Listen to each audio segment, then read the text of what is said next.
ما بارها با طالبا گفتیم که وقتی که شما میگن اکثریت هستیم بین بریم طرف انتخابات و این قدرت از طریق یک انتخابات مشروع به دست برین وقتی که شما سر تعدادتان و سر منطقه و اکثریتتان مطمئن هستین.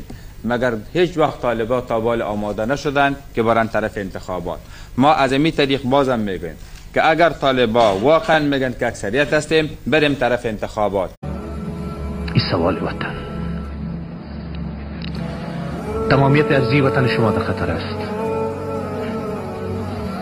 وطنتان میتونه تجزیه شود، وطنتان میتونه پارچه پارچه شود. باز آیا استوانهای میر مسجد خان کودامنی در قبر خیش ارواحش از شما فرزندان خیش و نواسه های خیش پرسان نخواد کرد که یک مشت خاک را ما به شما به میراث گذاشتم، به امانت به میراث گذاشتم و شما خو فرزندان اهل ما بودین، پا با پای قدم های ما باید گام میگذاشتین، با دشمن وطن مبارزه میکردین و این خاک و سرزمین طوری که من نگاه کرده بودم پر افتخار نگاه میکردیم، ولی از دست تو خو پارچه پارچه و تکه تکه شد، تجزیه شد، تقسیم شد.